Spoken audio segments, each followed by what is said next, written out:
इससे पहले के मैंने जितने भी वीडियो बनाए हैं 1 to 11 में, उसमें वर्क का एक्सप्लेनेशन दिया गया है। वर्क एनर्जी के बारे में हमने बात किया हुआ है, और वो वर्क एनर्जी जो है, तो वर्क और एनर्जी हमने 1 to 11 जो वीडियो मेरे थ्रू बना हुआ है वो उसमें मैंने एक्सप्लेन किया है वर्क और एनर्जी के लिए। ये पूरा चैप्टर ही एनसीईआरटी का है, और कोई भी कंपटीशन एग्जाम में को एनसीईआरटी मैंडेटरी है, क्योंकि फंडामेंटल कंसेप्ट नहीं होगा तो कोई कंपटीशन निकालना मुश्किल है। तो फंडामेंटल कंसेप्ट सबसे पहले लर्न आप कहाँ से करेंगे, कोई बुक कैसे, तो इसके लिए जो है हमारा जो एनसीईआरटी का बुक है वो बेस्ट बुक है फंडामेंटल कंसेप्ट लर्न करने के लिए।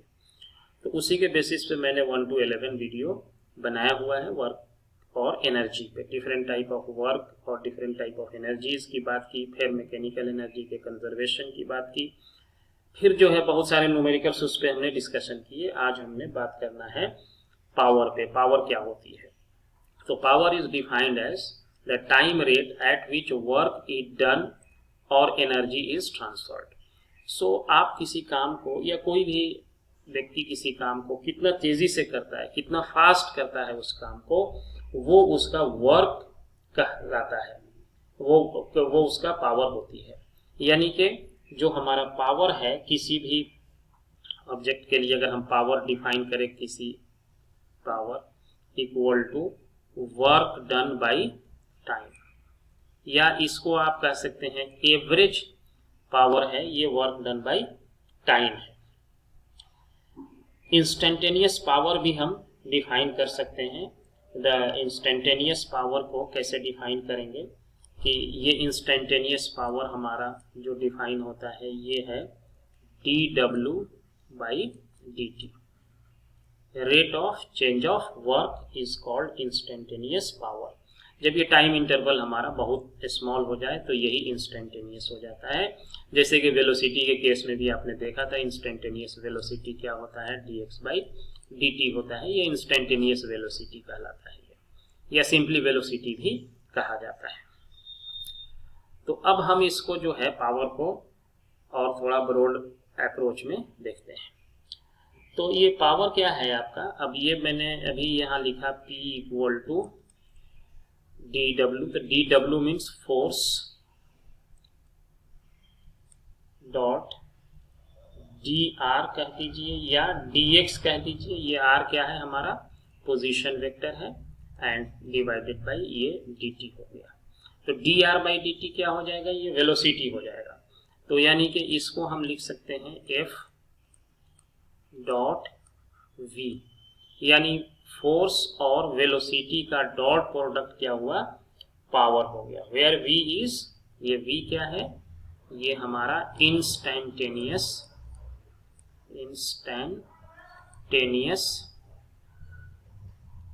Velocity, instantaneous velocity. अब पावर का अगर आपको डायमेंशन निकालना हो तो इसका डायमेंशन भी पावर का हम निकाल सकते हैं। पावर का डायमेंशन क्या होगा, फोर्स का डायमेंशन क्या होता है, m l t minus 2, and velocity का डायमेंशन क्या होता है, लेंथ बाई टाइम। तो ये लेंथ बाई टाइम यहाँ डाल देंगे, और इसके बाद ये लेंथ से लेंथ मल्टीप्लाई हो जाएगा।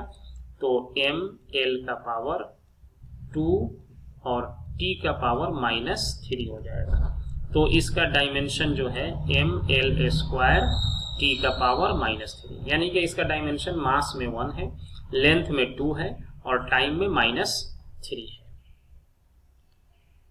पावर जो है like work and energy is a scalar quantity. ये पावर जो है जैसे वर्क है, एनर्जी है, उसी तरीके से पावर भी क्या है, पावर आपका स्केलर क्वांटिटी है। Like work and energy, power is also scalar quantity, scalar quantity है पावर। अब पावर का जो यूनिट है, यूनिट ये क्या होगा, यूनिट क्या कहेंगे, वर्क बाय टाइम है। तो वर्क को किस में मेजर करते हैं, जूल, और टाइम को किस में मेजर करते हैं, सेकेंड में। और जूल पर सेकेंड को ही क्या कहा जाता है, वाट कहा जाता है। जूल पर सेकेंड इज कॉल्ड वाट। एक वाट का क्या मतलब है कि अगर 1 जूल का वर्क 1 सेकेंड के लिए किया जाए तो ये हमारा 1 वाट पावर हो जाएगी। 1 जूल का वर्क अगर 1 सेकेंड के लिए किया जाए। अब पावर का आपको एक और एग्जांपल दिखाते हैं, जिसे घरों में यूज करते हैं।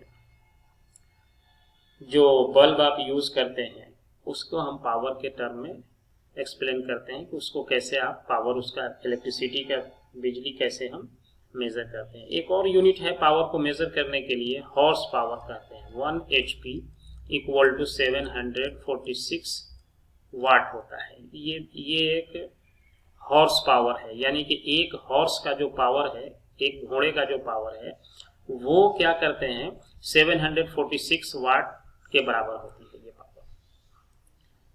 अब मान लीजिए कि आपके घर में एक इलेक्ट्रिसिटी का बल्ब है। मान लीजिए सपोज करिए कि घर में हमारे एक बल्ब है और वो बल्ब जो है 100 वाट का है। सपोज करिए कि 100 वाट का बल्ब है हमारे घर। तभी हमने पावर लिखा। पावर क्या है आपका, यानी कि ये वर्क डन बाय टाइम है, W/T है। तो वर्क डन यहां से अगर लिखा जाए तो work done equal to power into time हो जाएगा, और इसका यूनिट क्या हो जाएगा, जूल हो जाएगा। यानी कि पावर को अगर आप टाइम से मल्टीप्लाई कर दें तो वो जूल में कन्वर्ट हो जाएगा। अब एक एग्जांपल मान लीजिए, घरों में, सबके घर में होता है। मान लीजिए कि एक 100 वाट का एक बल्ब है आपके पास। 100 वाट्स का एक बल्ब है, यानी कि ये पावर हो गया बल्ब का। पावर इक्वल टू 100 वाट हो गया। अब इस बल्ब को क्या किया जाता है, मान लीजिए कि 10 घंटा डेली जलाया जाता है। 10 आवर्स टाइम जो है, ये 10 आवर्स है, इसको 10 घंटे के लिए जलाया जाता है। डेली 10 घंटा यूज करते हैं। तो हमारा जो एनर्जी होगा ये कितना जूल ये होगा, ये डब्ल्यू हम जो है इससे निकालेंगे। तो power multiplied by time, power हो गया आपका 100 वाट और टाइम हो गया 10 आवर्स। तो इसका यूनिट क्या हो जाएगा, वाट आवर। ये अभी हमने सेकंड में नहीं कन्वर्ट किया, इसलिए अभी इसको जूल नहीं लिख सकते हैं। ये वाट आवर है। अगर टाइम को सेकंड में कन्वर्ट कर देंगे तो हम जूल लिख सकते हैं। तो ये वाट आवर हो गया। अब इसको ये कितना लिख सकते हैं वाट आवर, यानी कि 1000 वाट आवर हो गया। ये 1000 वाट होगा। अब इसको किसी चीज को किलो में बदलने के लिए क्या करते हैं, इसको 1000 से आपको डिवाइड करना पड़ेगा।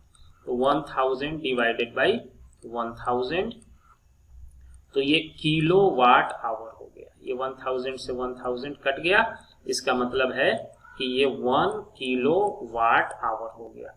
ये इतना जो है आपका एनर्जी जो है कंज्यूम होगा, और इसी 1 किलो वाट आवर को 1 इलेक्ट्रिसिटी यूनिट कहते हैं। इलेक्ट्रिसिटी यूनिट कहा जाता है।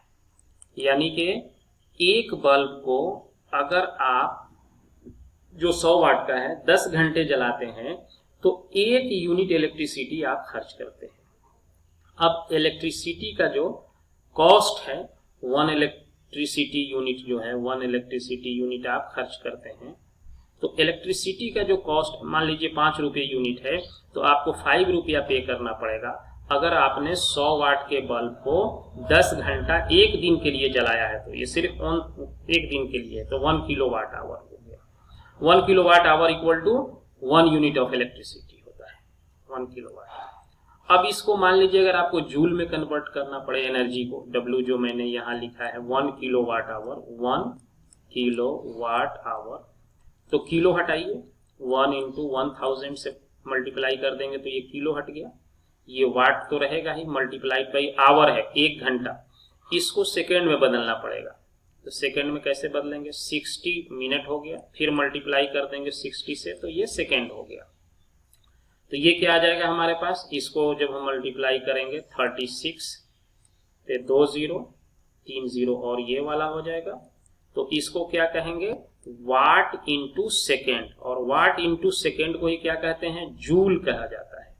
तो इसका मतलब हुआ 3.6 into 10 to the power 6 joule energy जो है अगर आप एक बल्ब को कितना देर जलाते हैं, 10 घंटा जलाते हैं 100 वाट के बल्ब को, तो आप इतना जूल एनर्जी जो है कंज्यूम करते हैं, जिसके लिए इलेक्ट्रिसिटी यूनिट 1 यूनिट होगा और उसके लिए आपको 5 रुपीज जो है पे करना पड़ेगा। अब एक क्वेश्चन देख लेते हैं इसी पे। ये कह रहा है कि an elevator can carry A maximum load of 1800 kg elevator plus passenger. जो आप एलिवेटर में चढ़ते हैं, ऊपर जाते हैं, लिफ्ट में से जाते हैं ऊपर, तो उसका वेट और पैसेंजर का जो मैक्सिमम वेट ले सकता है वो है 1800 kg तक ये लेता है। Moving up with a constant speed, ऊपर की तरफ ये कांस्टेंट स्पीड से जा रहा है। v दे रखा है आपको 2 मीटर पर सेकेंड दे रखा है। The frictional force opposing the motion is 4000 Newton. यानी आप ऊपर ऐसे जा रहे हैं तो लिफ्ट किसी से टच में है तो फ्रिक्शन का फोर्स किधर लगेगा, नीचे लगेगा, और वो 400 न्यूटन का फोर्स नीचे लग रहा है। ये फ्रिक्शन का है फोर्स ऑफ फ्रिक्शन है ये। तो जब ये ऊपर, और आपका मास और लिफ्ट का मास मैक्सिमम मिला करके ये कितना है 1800 kg है, तो ये 1800 kg जो है ये 1800 मास जो है लिफ्ट का है, और इंटू जी ये भी फोर्स क्या लगेगा, नीचे ही की तरफ लगेगा। तो ये फ्रिक्शन का फोर्स और ये ग्रेविटी का फोर्स, ये दोनों फोर्स क्या लग रहा है, ये आपको जो है नीचे के तरफ लग रहा है। अब बात ये क्वेश्चन ये पूछ रहा है, determine the minimum power delivered by the motor to the elevator in watts as well as in horse power. कह रहा है कि आप निकालिए कि वो कम से कम कितना पावर होगा जो मोटर देगी एलिवेटर को, क्योंकि मोटर ही को खींच के ले जाना है ना, एलिवेटर ऊपर जाता है तो मोटर इसको खींचती है। तो कितना पावर जो है मोटर को आपको देना पड़ेगा वो हमको निकालना है यहाँ पे। तो इसको निकालने के लिए हम क्या करेंगे कि मोटर के थ्रू जो पावर निकालना है, तो अब हमारा ये क्या करेंगे, इसको फोर्स को हम दोनों को इक्वेट करेंगे इस फोर्स को। तो फोर्स को इक्वेट करने के लिए हमारा टोटल फोर्स कितना लगेगा नीचे की तरफ, टोटल फोर्स जो हो जाएगा वो आपका हो जाएगा 1800 G प्लस 4000 न्यूटन, ये टोटल फोर्स हो जाएगा। अब G का वैल्यू मान लीजिए 10 ले लेते हैं, तो 1800 multiplied by 10 plus 4000 equal to कितना हो जाएगा, ये 22,000 हो जाएगा, ये 22,000 न्यूटन हो गया, इतना लगेगा। अब पावर का हमारे पास क्या फॉर्मूला है, पावर जो है हमारे पास क्या है, पावर इक्वल टू देखिए हम क्या लिख सकते हैं, पावर इक्वल टू हमारा कितना हो जाएगा, अभी निकाले हैं फोर्स और वेलोसिटी का प्रोडक्ट। तो फोर्स आ गया 22,000 मल्टीप्लाइड बाई 2 यानी कि 44,000 वाट का पावर जो है लगेगा ये लिफ्ट को, एलिवेटर को ऊपर ले जाने के लिए। ये तो वाट में हो गया। अब इसमें कह रहा है कि वाट नहीं, हॉर्स पावर में भी निकालिए। तो 746 वाट इक्वल टू 1 हॉर्स पावर, तो 1 वाट इक्वल टू कितना हो जाएगा, 1/746 वाट। अब आपके पास कितना है, 44,000 है, तो ये इतना क्या करेंगे, 1/746 मल्टीप्लाइड बाई 44,000। इसको जब आप सॉल्व करेंगे तो ये नियरली आपको आएगा 59 हॉर्स पावर, ये अप्रोक्सीमेटली 59 हॉर्स पावर आएगा। तो हमने इसमें देखा कि कैसे हम इसको पावर को कैसे डिफाइन करते हैं और उसका यूज जो है कैसे करते हैं न्यूमेरिकल सॉल्व करने के लिए। आगे वाले वीडियो में हम डिस्कस करेंगे कोलिजन, और कोलिजन कितने तरह का होता है, इलास्टिक, इनइलास्टिक, ये कैसे कोलिजन बनते हैं, इसका डिस्कशन हम करेंगे।